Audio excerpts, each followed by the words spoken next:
بسم اللہ الرحمن الرحیم۔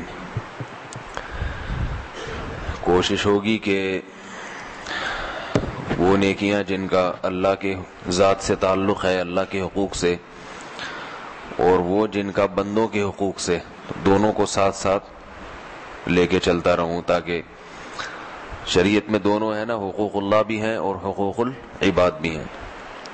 تو کل جو بات کی تھی والدین کے بارے میں، وہ حقوق العباد سے متعلق تھی۔ قرآن مجید میں ایک نیکی جس پہ بہت زور دیا گیا ہے وہ ہے ذکر اللہ کی کثرت۔ جس خالق نے بنایا، جس نے پیدا کیا، وہ چاہتا ہے کہ یہ زبان سے بھی مجھے یاد کرتے رہیں، زبان سے بھی مجھے یاد کریں۔ ہم جب نماز پڑھتے ہیں کہتے ہیں سمیع اللہ لمن حمیدہ، کیا مطلب؟ اللہ نے اس کی سن لی جس نے اللہ کی تعریف کی۔ پھر اس کے بعد کہتے ہیں ربنا لک الحمد، اے ہمارے رب تیرے ہی لیے تعریف ہے۔ تو اللہ چاہتے ہیں کہ میرے بندے میری تعریف کریں۔ اللہ محتاج نہیں ہے، محتاج کوئی بھی نہ کرے تو اللہ کے خزانے میں کچھ بھی کمی نہیں آتی، اور بہت ہے تعریف کرنے کے لیے اللہ کی۔ لیکن اللہ کو انسانوں سے محبت ہے تو وہ چاہتے ہیں کہ یہ اچھے کاموں میں ان کی زبان مشغول رہے، اپنے رب کو پہچانے، اس کو زبان سے یاد کیا کریں، ویسے بھی یاد کریں، زبان سے بھی۔ تو اس لیے قرآن مجید میں ذکر اللہ کی بہت فضیلت ہے۔ یذکرون اللہ قیاما وقعودا، کہ اہل ایمان بیٹھے ہوئے، لیٹے ہوئے، چلتے پھرتے، ہر حال میں اللہ کا ذکر کرتے ہیں۔ ایک حدیث میں آتا ہے لا یزال لسانک رطبا من ذکر اللہ، تمہاری زبان ہر وقت اللہ کے ذکر سے تر رہنی چاہیے۔ تو ایک تو یہ ہے کہ ہر وقت جب فارغ بیٹھا ہو انسان ذکر کرے۔ اب یہ ہر ایک کے بس میں نہیں ہوتا، مشکل بھی ہوتا ہے۔ تو حدیث میں رسول اللہ صلی اللہ علیہ وسلم نے مختلف قسم کے اذکار بتائے ہیں مختلف وقتوں میں، تو کم از کم ان اوقات کی پابندی کے ساتھ وہ ذکر کر لینا چاہیے تاکہ کچھ فضیلت حاصل ہو جائے۔ تو میں آج 2 ذکر بتاؤں گا جن کی حدیث میں بہت زیادہ فضیلت ہے، اور وہ ہر مسلمان کو اس کا معمول بنا لینا چاہیے۔ حدیث میں آتا ہے رسول اللہ صلی اللہ علیہ وسلم نے ارشاد فرمایا لَأَنْ أَقُولَ سُبْحَانَ اللَّهِ وَالْحَمْدُ لِلَّهِ وَلَا إِلَهَ إِلَّا اللَّهُ وَاللَّهُ أَكْبَرُ أَحَبُّ إِلَيَّ مِمَّا طَلَعَتِ الشَّمْسُ، فرمائے یہ کلمہ سبحان اللہ والحمد للہ ولا الہ الا اللہ واللہ اکبر، یہ کلمہ مجھے سورج زمین پر جتنی بھی چیزوں پہ طلوع ہوتا ہے ان تمام چیزوں سے زیادہ محبوب ہے مجھے۔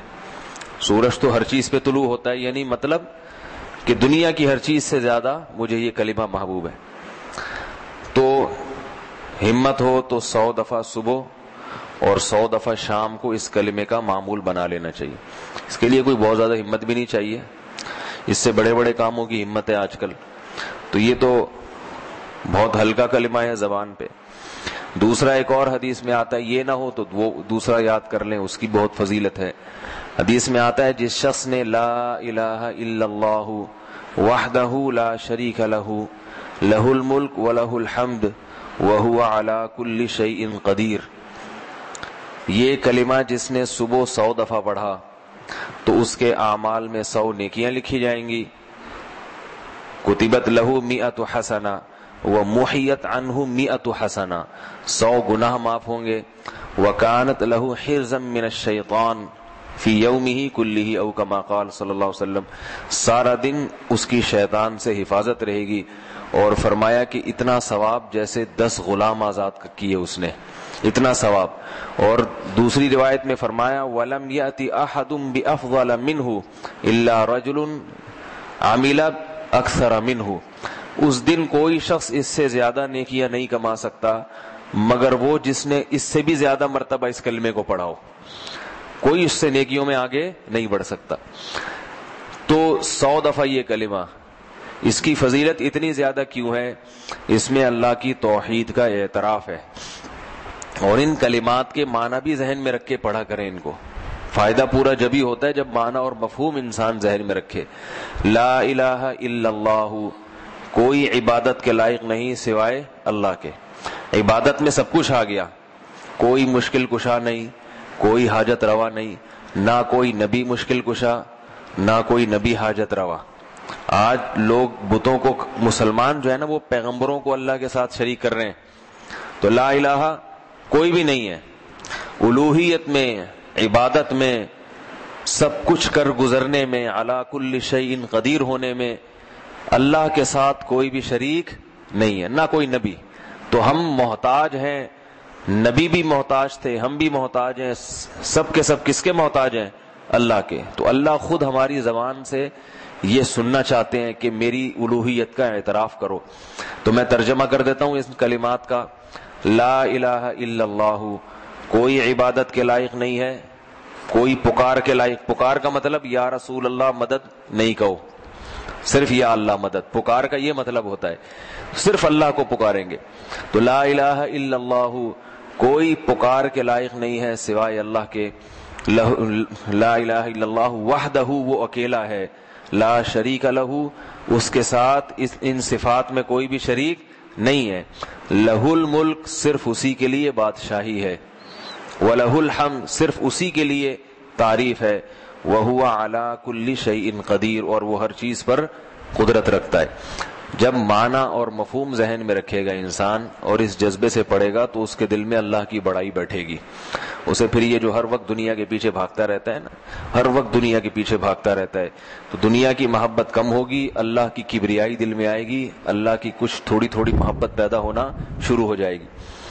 تو علماء نے لکھا ہے کہ جب انسان اللہ کا ذکر کرتا ہے تو آہستہ آہستہ اس کو پتہ بھی نہیں ہوتا، اس کے دل میں اللہ کی محبت پیدا ہونا شروع ہو جاتی ہے۔ بہت دنوں کے بعد اسے پتہ چلتا ہے کہ میرے دل کی کایا پلٹ چکی ہے۔ اس کی مثال دیتے ہیں جیسے پتھر پہ پانی کا قطرہ ٹپکتا رہے نا۔ اب روز اگر کوئی دیکھے گا کہ بھئی اس پانی نے کتنا پتھر میں سوراخ کیا تو وہ تو نظر ہی نہیں آئے گا، یا کچھ بھی نہیں ہو رہا، لیکن چند سالوں کے بعد جا کے پتہ چلے گا کہ اس بڑی چٹان میں اس نے بہت بڑا سوراخ کر دیا ہے پانی نے۔ تو اسی طرح جب انسان اللہ کی حمد کرتا ہے، بار بار وہ کلمہ دہراتا ہے، زبان سے 100 دفعہ دہرائے گا ایک ہی وقت میں، تو لاشعوری طور پر اس کے دل میں اللہ کی بڑائی اور اللہ کی محبت بیٹھے گی، اسے پتہ بھی نہیں چلے گا، بیٹھتی رہے گی۔ اور کیا فائدے ہوئے، جلدی سے خلاصہ سنا دیتا ہوں کہ پہلا فائدہ، شیطان سے حفاظت ہو جائے گی، کوئی شخص اس سے بہترین عمل نہیں لے کے آ سکتا، اور 10 غلاموں کو آزاد کرنے کا ثواب ہوگا۔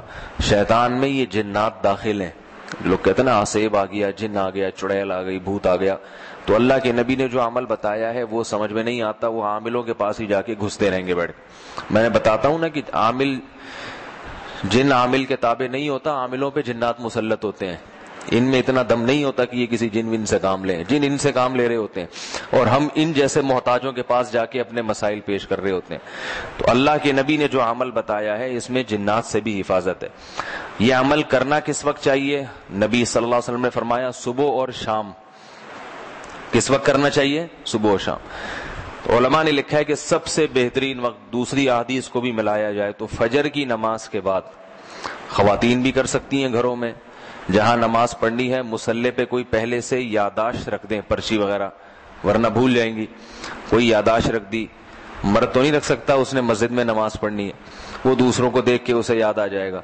تو جہاں انسان فجر کی نماز پڑھے سب سے بہتر کیا ہے؟ وہیں بیٹھے بیٹھے یہ وظیفہ پڑھے، اس کی زیادہ فضیلت۔ یہ مشکل ہو، کوئی کام ہو یا کوئی مسئلہ ہے تو چلتے پھرتے کر لے، یہ دوسرے درجے میں۔ سمجھ میں آ رہی ہے نا بات؟ یہ بھی مشکل ہو تو جس وقت ٹائم ملے، زوال سے پہلے پہلے، 12 بجے سے پہلے پہلے کسی بھی وقت ٹائم کرے تو 100 کی گنتی پوری کر لے کسی طریقے سے۔ اور شام کی تسبیح عصر کے بعد یا مغرب کے بعد، اس میں بھی افضل یہ ہے کہ عصر کی نماز جہاں پڑھی وہیں بیٹھے بیٹھے، نہیں تو جہاں مغرب کی نماز پڑھی، نہیں تو جیسے ممکن ہو، بس میں، گاڑی میں، پیدل، جس طرح ممکن ہو ان کو پورا کر لے، کوئی مشکل نہیں ہے۔ 100 دفعہ صبح، 100 دفعہ شام۔ اللہ تعالی عمل کی توفیق عطا فرمائے۔ سبحانک اللہم و بحمدک، نشہد ان لا الہ الا انت، نستغفرک و نتوب الیک۔